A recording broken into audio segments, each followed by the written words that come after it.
Well, good evening, ladies and gentlemen. I'm Bruce McDonald, and this is the Talamanca Review. And that was a brief compilation I made of, um, what would you call them, iPhone um,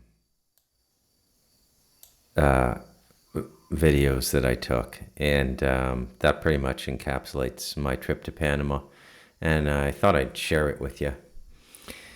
And yeah, man, it's great to be home. There's no place like home. I understand what Dorothy meant now. And it's just once you have a home, you have a home, right? And I'd say this is the first home I've had in my life. So it's pretty nice to be home. But at the same time, it was a wonderful time in Panama. I'll definitely be going back. So it was just a lot of fun. I'll give you a little update on that fiasco with the child support on my brother-in-law. So it looks like I'm going to get it all paid back because, you have to pay before you can get them out of jail. And I was on my way to Panama, and it would take me 4 days to get that money anyways because I would have to do a wire transfer online. And so one of the well-off farmers up here, who also owns a couple of hotels in Puerto Viejo, who's a friend of the family, he fronted the $1,500 US. And when I got back, I found out that my wife's family had rallied together, and they were all chipped in a little bit of money, and they're going to have 800 US of it for me because I already paid back the farmer / hotel owner, Juan Carlos. And then Juan Carlos called my wife and said that my brother-in-law has some work contracted with him. He builds, last big project he did for Juan Carlos, he built a big I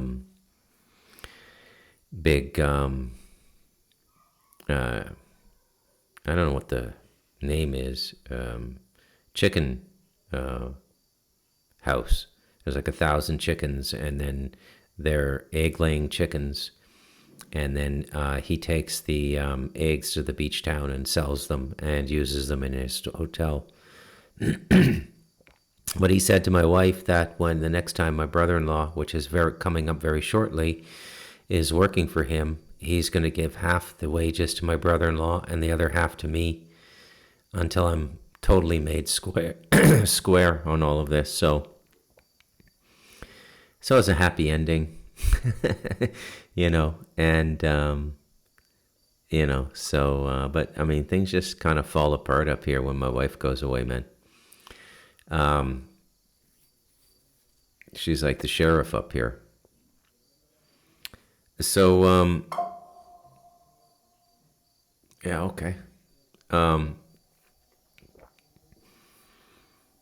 Before I get into tonight's podcast, which I've titled "Wise as Serpents, Gentle as Doves," from Matthew, I'll just share one other little experience. I watched The Brutalist today, and this is the Adrian Brody film that got Best Actor.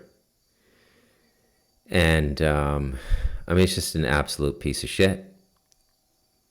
It's shot okay, it's acted well, but it's so tasteless, it's unbelievable.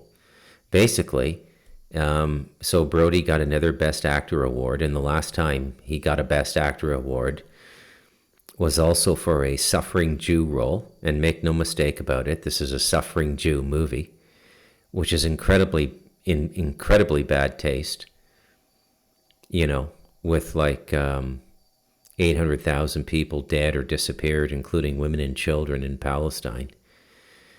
And I guess I'm bringing this up because, and you can watch the movie, okay? I mean, it got Best Picture.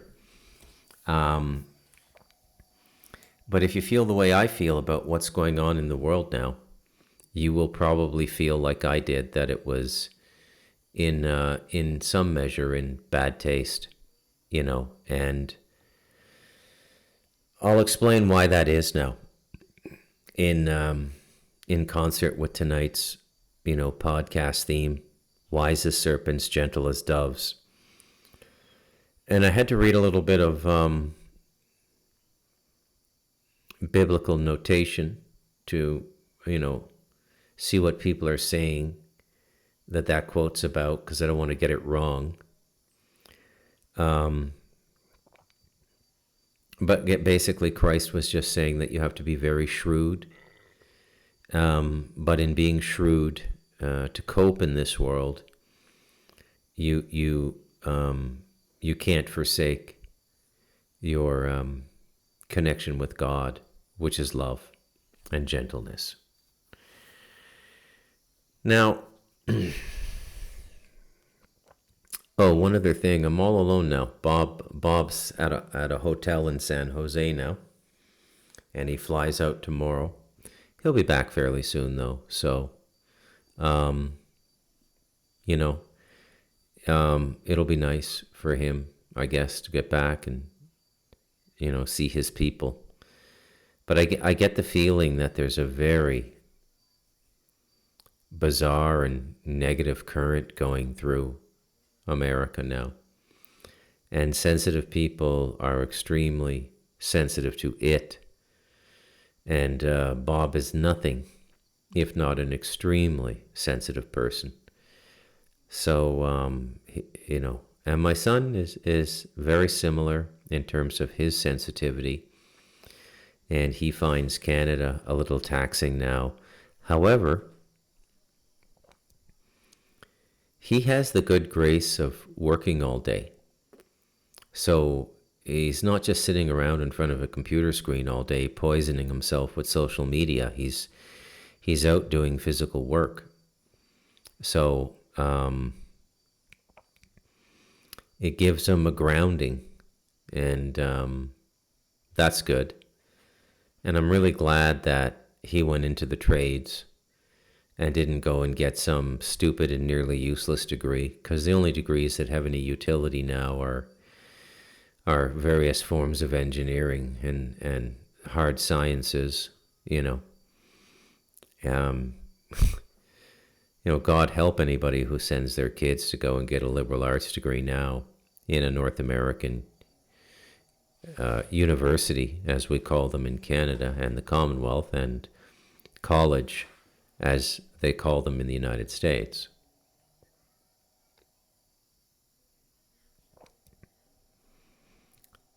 So here we go.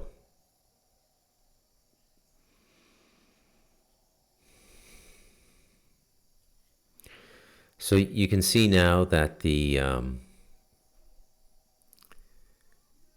pitch has gone up a notch in terms of the tension between people. Immediately, the tendency of people is to attack and judge, and it's a very divisive current now. I've experienced it online. Again, it's getting harder and harder to stay out of Facebook fights. Had a couple people unfriend me because of my stance on Ukraine, which I expressed very well in my last podcast. And I truly do not understand why people can't understand this. I don't get it. But then again, maybe I'm not meant to get it. Maybe there's nothing to get. Maybe the point is those people are got. They've been got. They've been captured, so to speak. Consciousness capture. But to my sensibilities, Ukraine has been nothing more than a massive blood ritual, because all of those deaths are somehow being equitized by the masters of blood equity. It's an economy very few people have the courage to even look at. I thought that the way Trump spoke to Zelensky was understated. My only criticism, if I had any criticism at all, would be that it might have been better had they had that conversation behind closed doors and done something else for the public. But it was the expressed desire of Trump and Vance to allow the American people to see for themselves. And they stated that, so we know why they did it. And it's not that bad a reason at all. The hatred of Russia is completely irrational at this point. I think it's a mental disease. I have friends who are infected with this mental disease. Okay? A lot of friends, actually. Some people have it worse than others.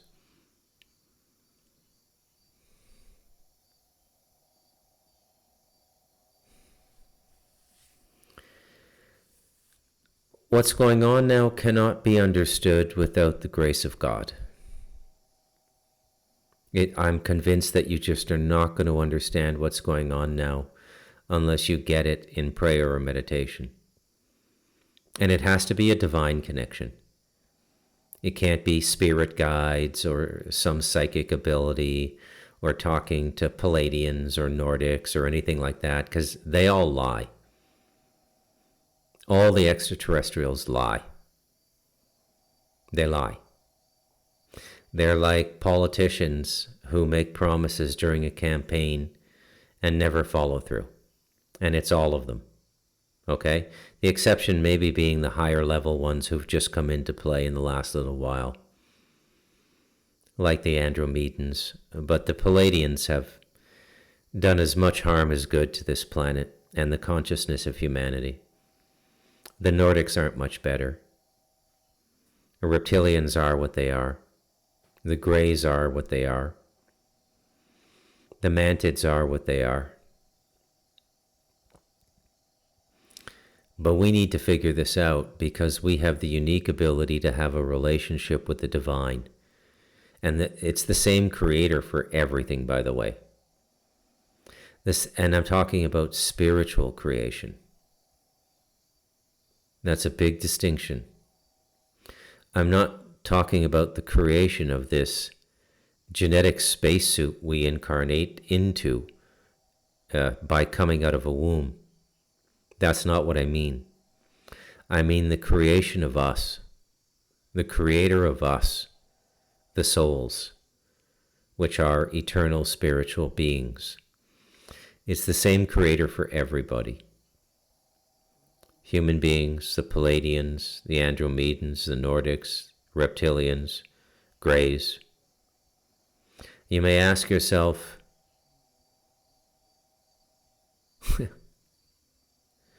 this was reminded of David Byrne and the Talking Heads there. You may ask yourself, but you may legitimately ask yourself, why would all of these things be created? Well, everything in its inception phase has a sort of, I guess you could say, an innocence to it.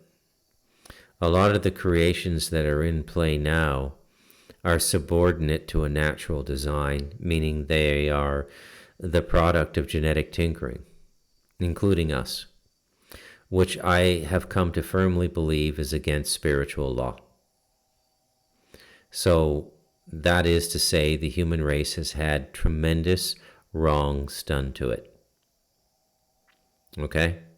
Now, that said, we still have a brilliant specimen of a spacesuit, a body, that can do things we can hardly believe it can do because we've been convinced we can't, but we can.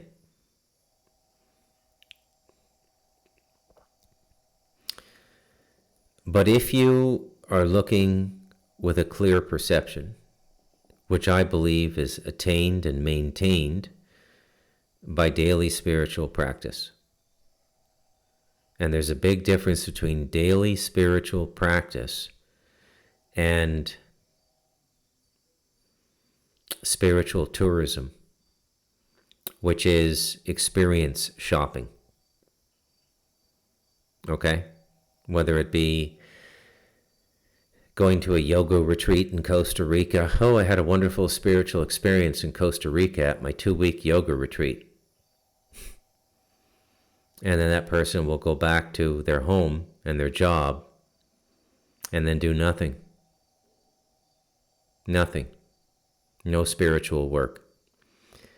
I have a bit of advantage because of the environment that I have created for myself, which is extremely conducive to spiritual work. Especially now that I have my little completely self-enclosed office meditation room, podcasting room here. And I will share with you what I see because I have permission to share it. And you got to make sure you have permission to share things. Because sometimes sharing things is not the right thing to do. And there are no rules at a certain level of consciousness. You ask in situ, in the moment. And if your connection with spirit, which is the essence of the Creator, I guess it's the same as what the Christians call Holy Spirit, although I don't think they really know what it is, to be honest with you. Most of them anyways. But if your connection with spirit is good enough, you can get almost any question answered in situ, which means in the moment. That means there's no study, there's no Torah, there's no elaborate reading or mental activity to understanding God. God is a natural part of what we are.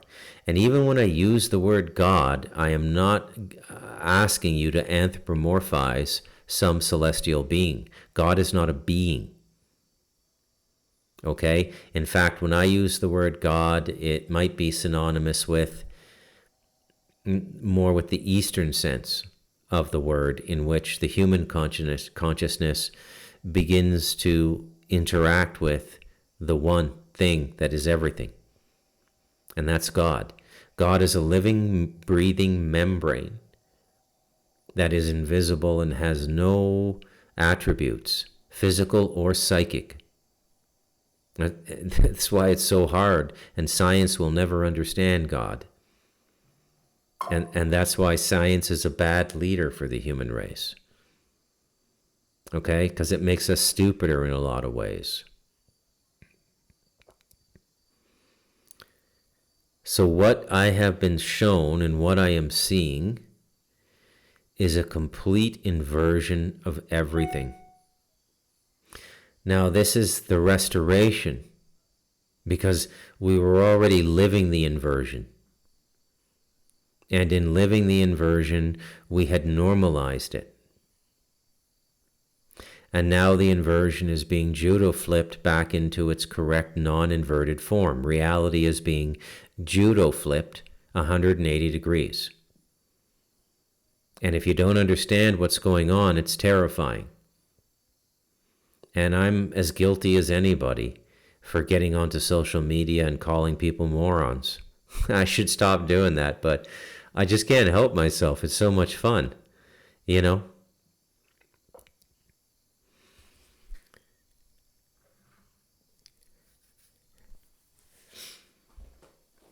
Very few people, there's nobody in the public space accurately depicting what's going on now. As far as there's no podcaster, there's nothing. There's great podcasts out there.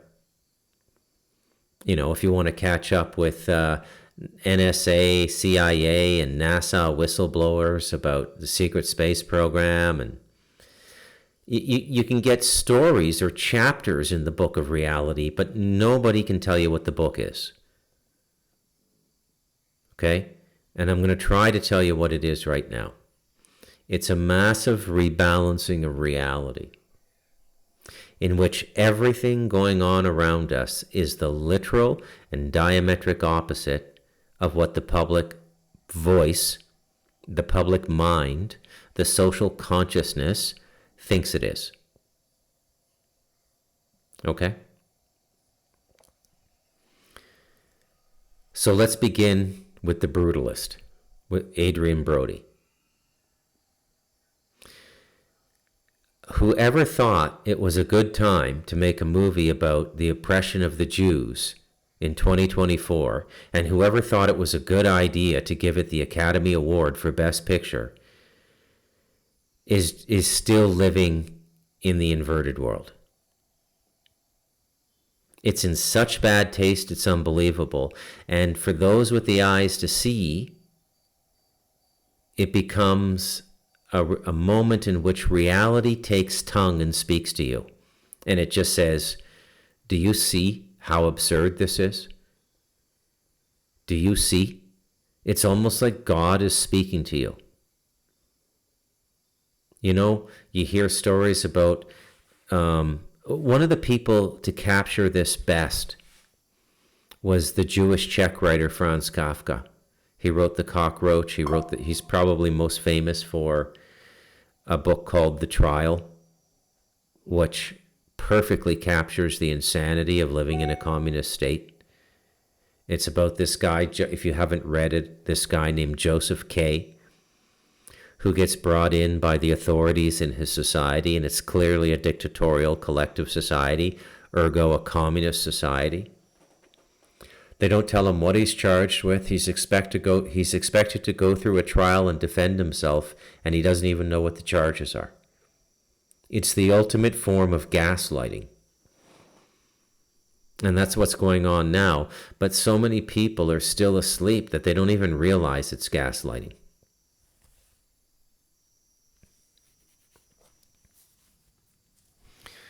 One of the ways you can see karma is karma creates what I call an ironic mirror.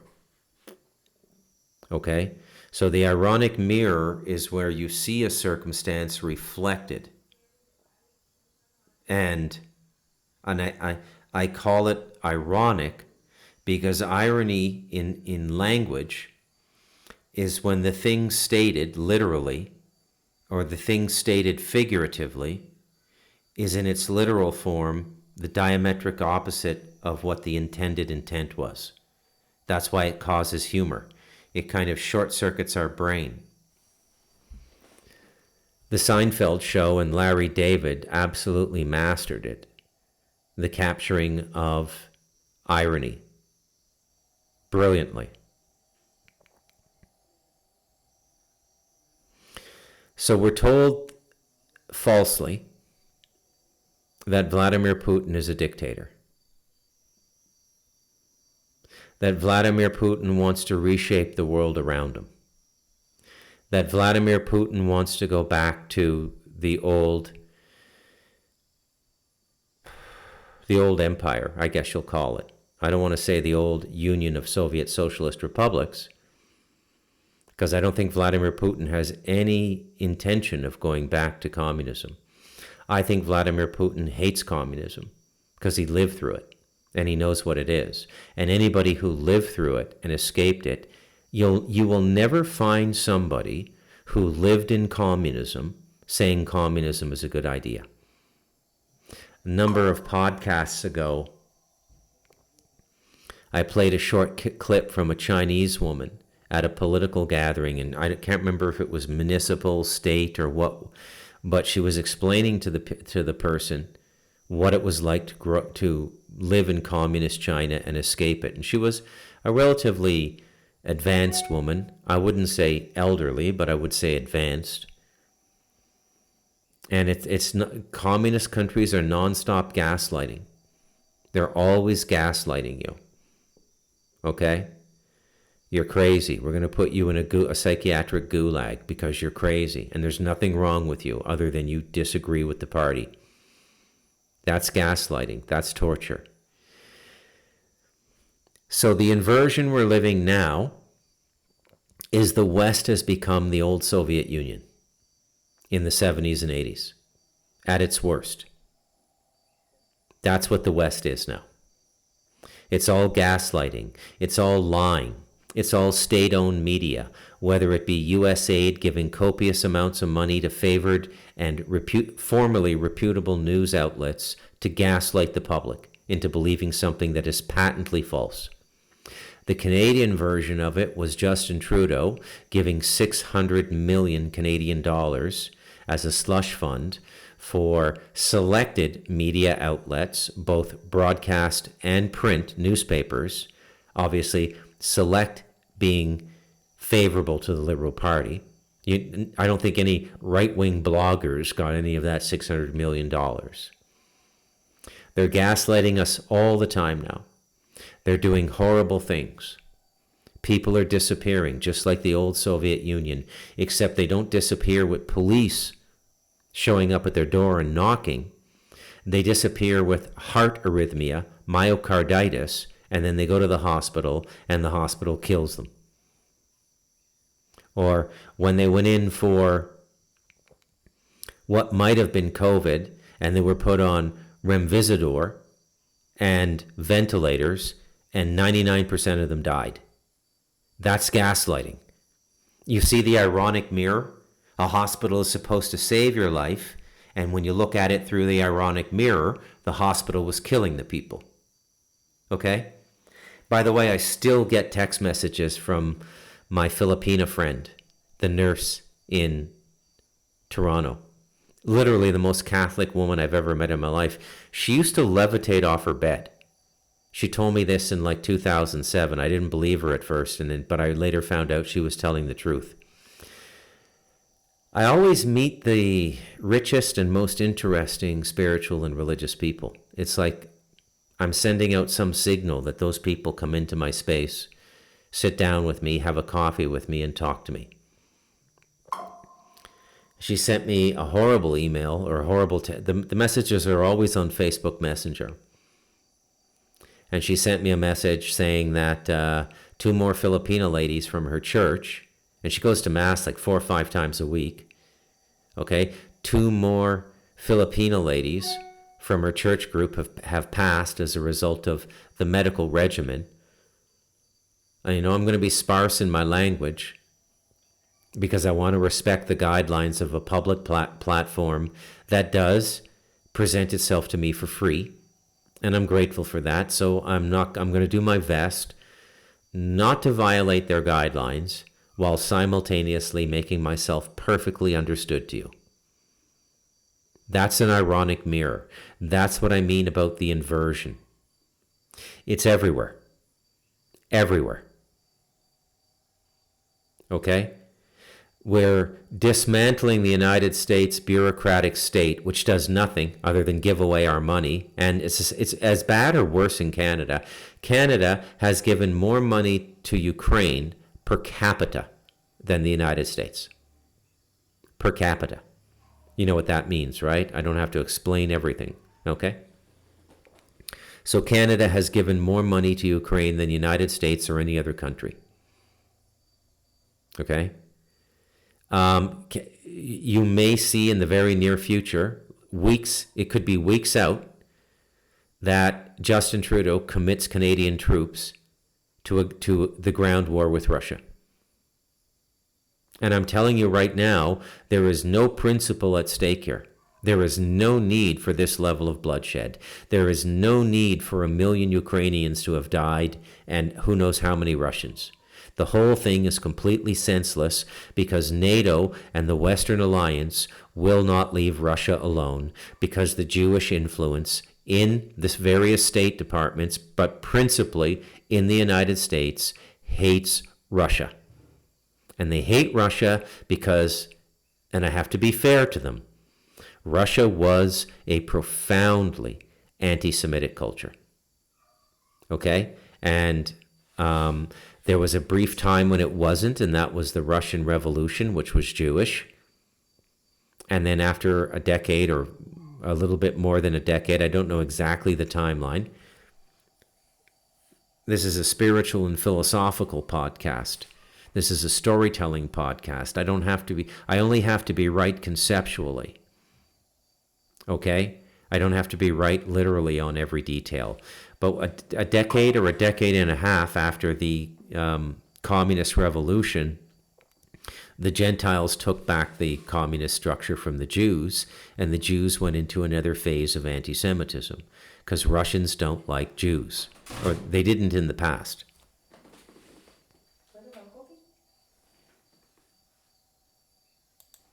Sorry for the brief interruption. I just got myself a fresh perk coffee. That's a whole other story. I'll tell you another podcast, but my coffee making process has changed. Thank you very much, Jim and Yoshi. Oh man, that's good. Every cup is like an espresso or Americano. I drink less coffee now because I make it by the cup rather than by the thermos. Well, you see, butterfly wings. My wife just came in and touched my butterfly wings. God bless her. She loves me, and she brought me coffee, but butterfly wings. I feel like Jack Nicholson in The Shining. Wendy, when you come and interrupt me. I don't really, but it popped into my head. Everything is inverted now, and I'm going to try my best to explain to you how deeply inverted it is now. So the civil service has been the slow encroachment of communism in the West. It just keeps getting bigger and bigger and bigger. More departments, departments to take care of your children, departments to take your children away from you, departments to do this, departments to do that, and in the Commonwealth, ministries or agencies, more and more and more government. Okay? Now, if you pay attention, most of the people who favor the Ukraine war and all of this crazy shit that's going on now, and has been going on for, I'd say, about 9 years, the entire tenure of Justin Castro Trudeau, okay? There's been this creeping advance of the civil service. I mean, Obama blew it out big time. He, really George W. Bush started Homeland Security, but Obama just took it to the next level. And there's so many people now doing the same thing. Basically, it's law enforcement. ATF, DEA, FBI, NSA, CIA, Border Patrol. It's just, fisheries and wildlife. They're armed. They have SWAT teams in the United States. Why can't they just have police? Like one police?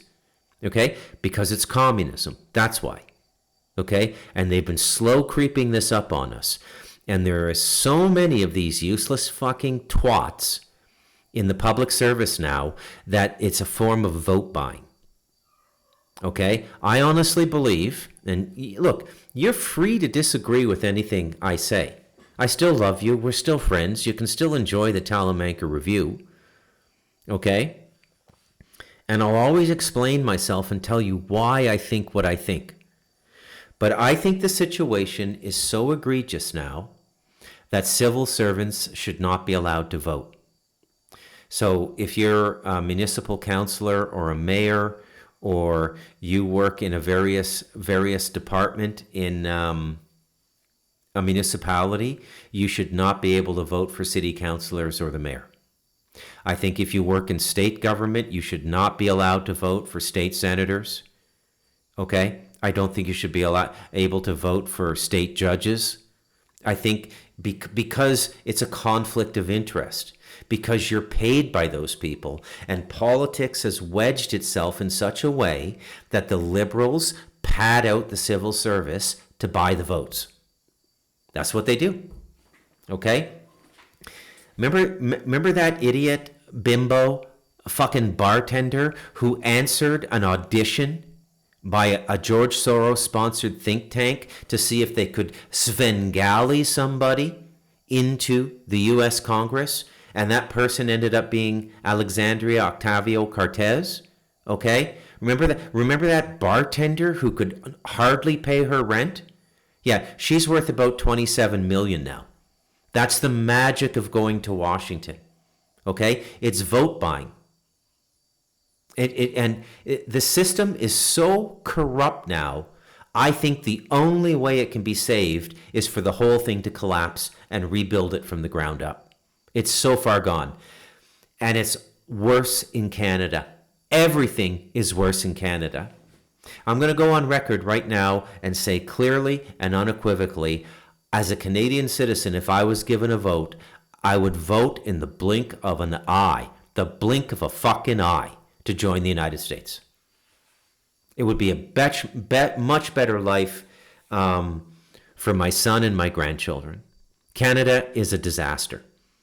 Do you know there's about 5.9 million people in Norway, and they have one offshore oil area where they take oil, and by law it's theirs because a country's territory extends X number of kilometers into the sea.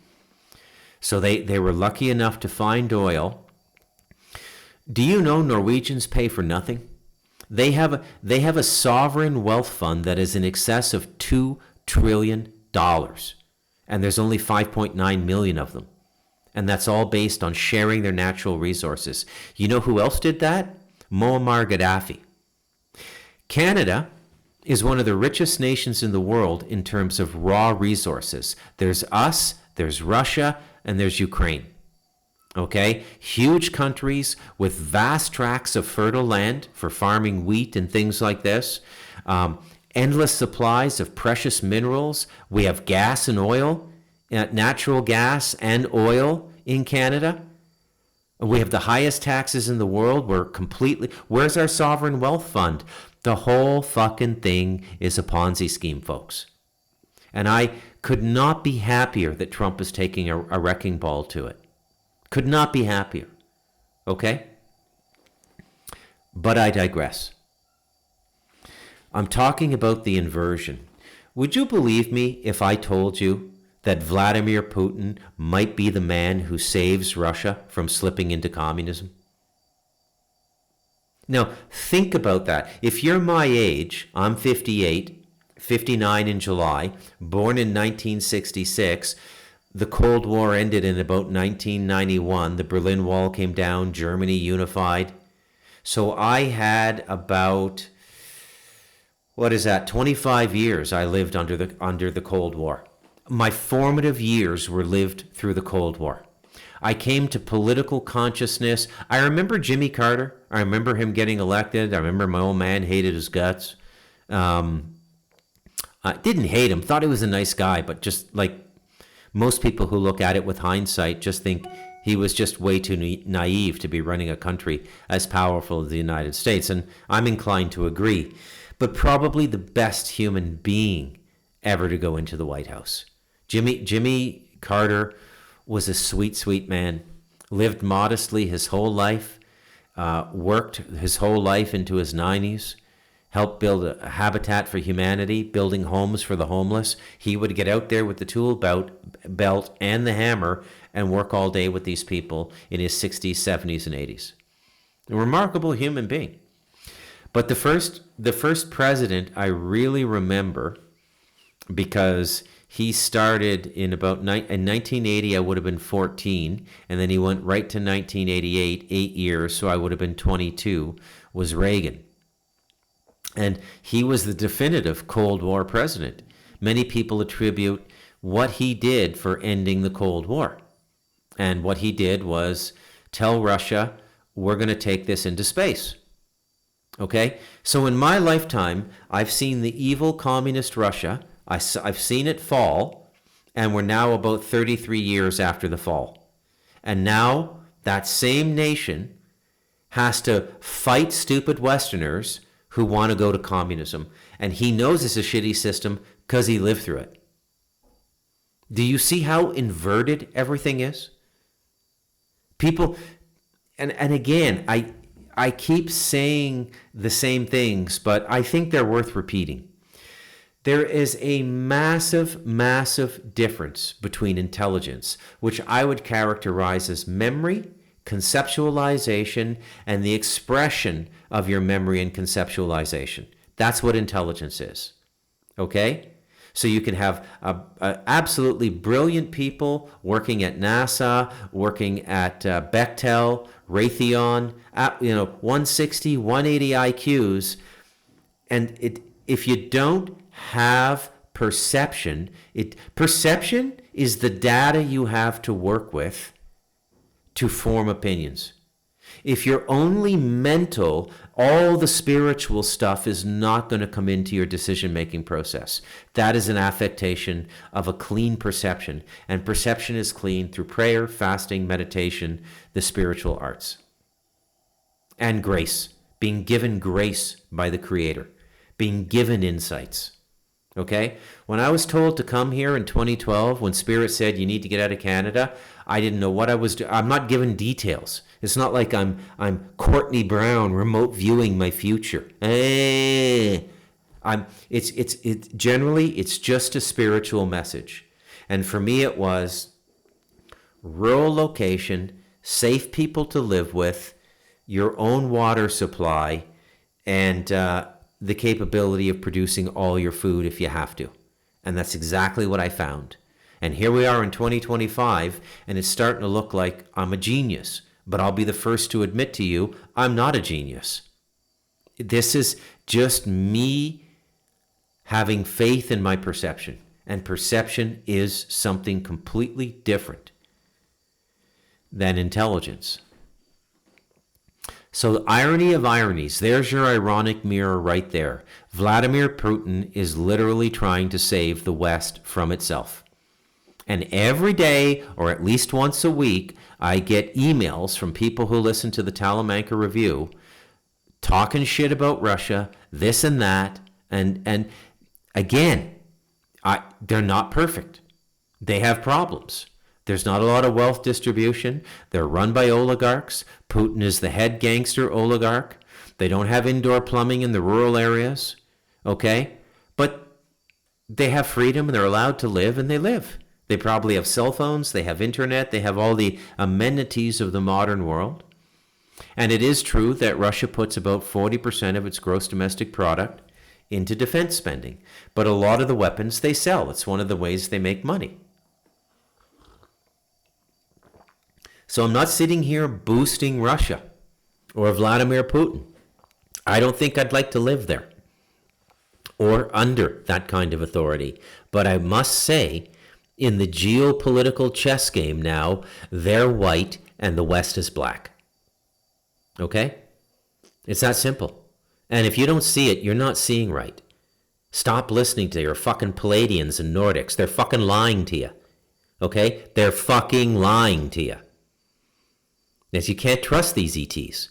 They fucked up so badly here, they're trying to wash their hands at the end of cycle. I'm telling you. Remember what I told you about the devil in us? That even the devil and the demonic legions wanted to speak into this moment and say, look, we're not responsible for this. These fucking wacky humans cracked open these portals and let these extra-dimensionals, intradimensionals in. We're divine beings whose job is enforcement and cleanup. We're part of the negative current, and there's a negative and positive current that keeps the torsion field of our reality going, and you can't exist without the negative pole, so you can't say the devil's your enemy, or you're an idiot, okay? Even the devil wanted to speak into this moment, and did through the devil in us. This is how fucked the inversion is now. Okay, you got all these Catholic priests out there saying, and another thing. I mentioned this before, but it goes with today's podcast, so I'll repeat it. Another thing you'll notice now is every time you hear somebody accusing somebody, they're confessing. Okay, so I told you when the devil in us came out, I told you what the devil was. Bob told me. Bob asked for anyone who wanted to work with me to come forward as a muse and a being step forward. I won't describe him to you. I won't tell you what I named him. I will tell you, he was exactly like, in his physical appearance, exactly like what that guy described them as who wrote the book, The Nephilim Look Like Clowns. And I met him before I knew about that book. Okay? And he wanted his story told.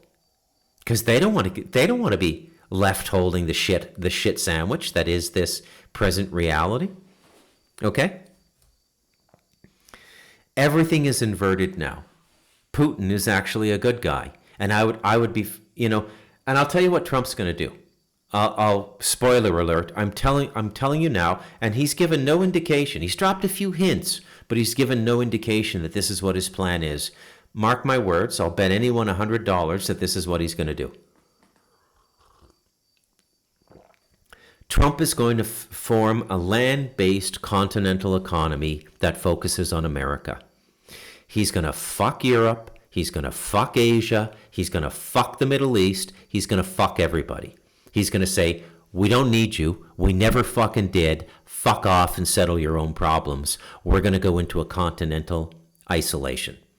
We're going to get all our fresh fruit and exotic fruit from Central and South America. We're going to get all our hardwood, all our oil, all our gold, all our minerals, all our precious minerals. We're going to focus on America. And we're going to develop the American continent. We're going to lift up Central America and we're going to lift up South America. This is what he's going to do. And it's absolutely genius. We don't need to be ferrying boats all over the place, And I think it's genius. I would have done the same thing. And he doesn't give a shit what happens to the US dollar. He'll just create a new currency for the whole continent. I was on Facebook and some idiot foreigner made some comment in one of the Costa Rica Facebook groups that the president should pass a law making it illegal for prices to be listed in US dollars in Costa Rica. This is why Costa Ricans don't like gringos and don't like Americans in their country. And I'm like, are you fucking kidding me? So I, obviously being me, I responded to him and I said, I don't think you have the right to speak for all the Costa Ricans. I live in a rural area with campesinos and natives and they're really happy I'm here. And then he wrote back, he said, well, I'm referring to gated communities. And it's true, the Costa Ricans don't like the gated community people. That is true. But then I've also pointed out to the guy, I said, hey, guy, you do realize that Honduras, Guatemala, El Salvador, and Panama use the US dollar. They don't have domestic currencies. You do realize that, right, guy? The only two countries in Central America that have their own currencies are Nicaragua, and their dollar is called the Cordova, and Costa Rica, and their dollar is called the Colone. The Costa Rica Colone and the Nicaraguan Cordova. And those two currencies are going to fold in the next few years. And everything's going to go to the US dollar. You think Milei won't go to the US dollar down in Argentina? 100% he will. Okay? And once they lock in Argentina, how long Chile will go? And then there'll be a few radical communist holdouts like fucking Ecuador, the usual suspects, right? Venezuela. But they're going to be so isolated by the consensus of the American continent that they're going to have to fold up shop or get the shit kicked out of them. One or the other. Okay? So that's the way the world's going to go. And I guess that's enough for tonight. I hope I nailed my principal idea down. Wise as serpents, gentle as doves. I'm Bruce McDonald, and this has been the Talamanca Review.